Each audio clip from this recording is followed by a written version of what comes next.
there, welcome to Tech Gist, where we bring you updates and latest gadgets in Africa's tech space. I am Timmy 007. Let's get right into it.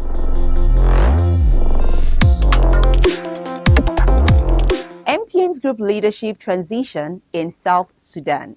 MTN Group has announced the appointment of Ali Monza as the new CEO for MTN at South Sudan, effective from April 1st, 2024. Ali succeeds Godian Kiomukama after a great career path with MTN.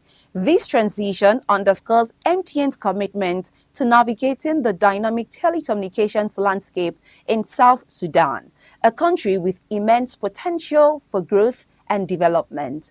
The new leadership is poised to leverage their expertise and experience to drive innovation and expand market reach and enhance service delivery, ultimately contributing to the socio-economic progress of the nation.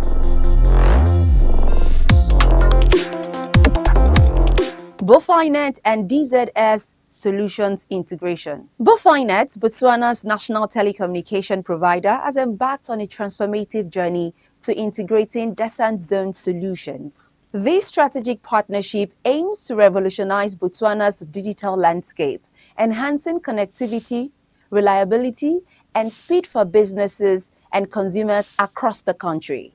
With Bofinet's extensive fiber network and DZS cutting-edge solutions, this integration heralds a new era of advanced telecommunications infrastructure, empowering Botswana to thrive in a digital age.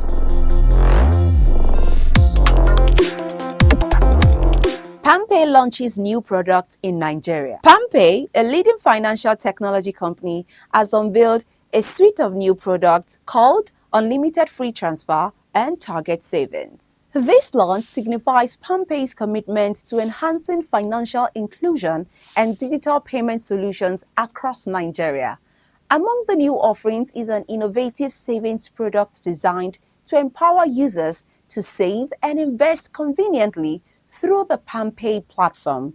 PalmPay aims to further accelerate the adoption of digital financial services among Nigerians, driving economic empowerment and financial well-being. And that's all we've got for you on Tech Gist. Don't forget to follow us across all our social media platforms and visit our website on www.techpression.com.